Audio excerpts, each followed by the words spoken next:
வணக்கம் உறவுகளே, எல்லாரும் எப்படி இருக்கீங்க? நல்லா இருக்கீங்களா? நானும் நல்லா இருக்கேங்க. இன்றைக்கி நம்ம பார்க்க போகிறது கருக்குழம்பு சுவையில் வெள்ளை சுண்டல் கிரேவி தாங்க பண்ணியிருக்கிறோம்.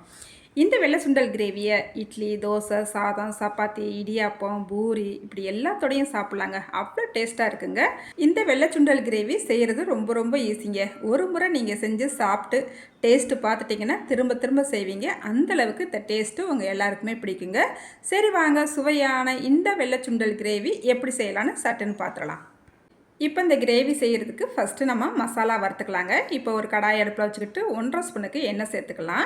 அதுக்கப்புறமா 1 ஸ்பூனுக்கு மல்லி எடுத்துருக்கிறேன், 1/2 ஸ்பூன் சீரகம் எடுத்துருக்கிறேன், ஒரு 1/2 ஸ்பூனுக்கு சோம்பு எடுத்துருக்கிறேன், ஒரு பட்டை, ஒரு சின்ன பூவு, 4 கிராம்பு, கொஞ்சமாக கல்பாசியும் ஒரே ஒரு ஏலக்காவும் நான் எடுத்துருக்கேங்க. இப்போ நம்ம இது எல்லாத்தையுமே நல்லா எண்ணெயில் வறுத்து எடுத்துக்கிற போகிறோம். இப்போ கடாய்க்கு மாற்றிக்கலாங்க. அடுப்பை சிம்மில் வச்சுக்கிட்டேவும் நல்லா வாசனை வர வரைக்கும் இதை நல்லா வறுத்துக்கலாம். மல்லியில் நல்லா செவந்து வரணும். அடுப்பை சிம்மில் வச்சுக்கிட்டேவும் இதை நல்லா வறுத்துக்கலாம். இந்த மாதிரி நம்ம ஃப்ரெஷ்ஷாக மசாலா வறுத்து இந்த குழம்பு செய்யும் போது ரொம்ப ரொம்ப வாசமாகவும் டேஸ்ட்டாகவும் இருக்கும். இப்போ நம்ம மல்லி மற்ற பொருட்களை நல்லா வறுத்துக்கிட்டாச்சு. அதுக்கப்புறமா 3 மீடியம் சைஸ் பல்லாரி வெங்காயத்தை நல்லா பொடிசாக கட் பண்ணிவிட்டு சேர்த்துக்கலாங்க. சேர்த்துட்டு இந்த வெங்காயத்தை நல்லா கண்ணாடி பதம் வர வரைக்கும் நல்லா வதக்கிக்கலாங்க. இப்போ வெங்காயத்தை நல்லா வதக்கிக்கிட்டாச்சு. அதுக்கப்புறமா 3 தக்காளி பழத்தை நல்லா நீல வாக்கில் கட் பண்ணிவிட்டு சேர்த்துருக்குறேன். சேர்த்துட்டு நல்லா ஒரு தடவை கலந்து விட்டுக்கலாம். கலந்து விட்டுட்டு அதுக்கப்புறமா இது கூடவேவும் ஒரு துண்டு இஞ்சி, ஒரு 10 பல் பூண்டு சேர்த்துக்கலாங்க. இந்த இஞ்சி பூண்டு இப்போ நீங்கள் சேர்த்தாலும் சரி, சேர்த்து வதக்கிக்கிட்டாலும் சரி, இல்லை இஞ்சி பூண்டு பேஸ்ட்டு தனியாக நான் அடித்து சேர்த்துக்கிறேன் அப்படின்னு சொன்னாலும் நீங்கள் சேர்த்துக்கலாம்.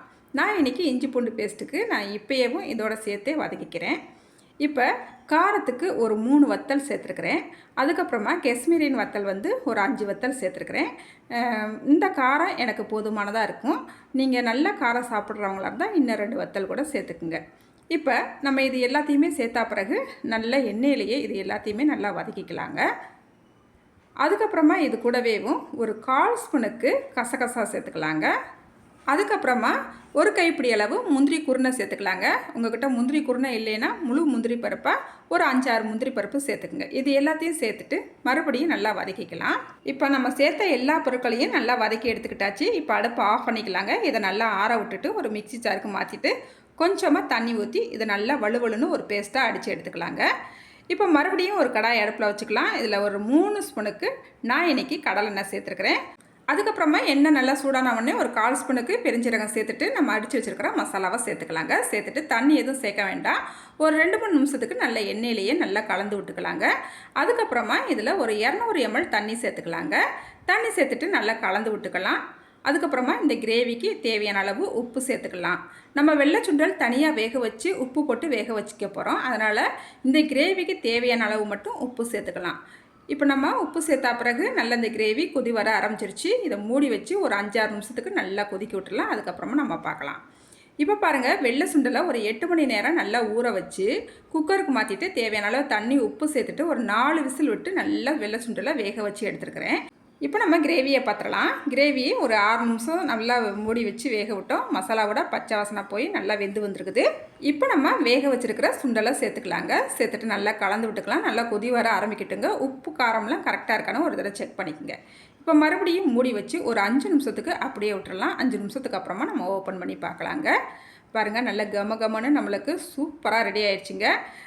இப்போ எங்கள் வீட்டுக்காரர் வேலைக்கு கிளம்பிட்டாங்க. அவங்களுக்கு கொஞ்சமாக இந்த கிரேவியை எடுத்து கொடுத்துடலாங்க. கொஞ்சம் இந்த வெள்ளை சுண்டெல்லாம் மசிச்சு விட்டோம்னா கொஞ்சம் நம்மளுக்கு கொலப்பாக நல்லா கெட்டியாக வரும். இப்போ அவங்களுக்கு நேரம் ஆயிடுச்சு, அதனால் அப்படியே எடுத்து கொடுத்தாச்சு. அதுக்கப்புறமா நம்மளுக்கு மசிச்சு விட்டுக்கிட்டாச்சு. இந்த மாதிரி மசிச்சு விடும் போது நம்மளுக்கு இந்த கிரேவி சூப்பராக நல்லா கொஞ்சம் கெட்டியாயிரும். பாருங்கள், இந்த அளவுக்கு தான் நான் இன்றைக்கி தண்ணி சேர்த்து இந்த அளவுக்கு நார்மலாக வச்சுருக்கிறேன். உங்களுக்கு இதை விட திக்காக வேணுனாலும் நீங்கள் இன்னும் கொஞ்சம் திக்காக வைக்கிறனாலும் வச்சுக்கோங்க. இப்போ மறுபடியும் மூடி வச்சு ஒரு 2 நிமிஷத்துக்கு அப்படியே விட்டால் பிறகு நம்மளுக்கு எண்ணெய் பிரிஞ்சு சூப்பராக ரெடி ஆகிடுச்சிது. கொஞ்சமாக பொடிசாக கட் பண்ணிய மல்லி இலைகளையும் சேர்த்துக்கிட்டாச்சு. சேர்த்துட்டு நல்லா கலந்து விட்டுக்கலாங்க. இப்போ கமகமான வாசனையோட நம்மளுக்கு வெள்ளை சுண்டல் கிரேவி செம்ம டேஸ்ட்டாக ரெடி ஆயிடுச்சுங்க. இந்த வெள்ளை சுண்டல் கிரேவியை இட்லி, தோசை, பூரி, சப்பாத்தி, சாதம், இடியாப்பம் இப்படி எல்லாத்தோடையும் சாப்பிடும் போது ரொம்ப ரொம்ப டேஸ்ட்டாக சூப்பராக இருக்குங்க. எங்கள் வீட்டில் இன்றைக்கி காலையில் பிரேக்ஃபாஸ்ட்டுக்கு நல்லா சாஃப்டான லேயர் சப்பாத்தி போட்டு நல்லா இந்த வெள்ளை சுண்டல் கிரேவியை வச்சு சாப்பிட்டோங்க. ரொம்ப ரொம்ப டேஸ்ட்டாக செம்மையாக இருந்துச்சுங்க. மதியானத்துக்கு சாதத்தோடு சாப்பிடும் போதும் இன்னும் அருமையாக இருந்துச்சுங்க. காலையிலேயே இந்த குழம்பு ஒன்று வச்சுக்கிட்டா போதும் 3 நேரத்துக்கு இதை வச்சே சாப்பிட்டுக்கலாங்க. செம்ம டேஸ்ட்டான இந்த கிரேவியை நீங்களும் ஒரு முறை ட்ரை பண்ணி பாருங்கள். ட்ரை பண்ணிவிட்டு எப்படி இருந்துச்சுன்னு மறக்காமல் கமெண்ட்டில் சொல்லுங்கள். இந்த வீடியோவுக்கு ஒரு லைக் பண்ணிவிடுங்க. அடுத்த ஒரு வீடியோவில் பார்க்கலாங்க. பாய்.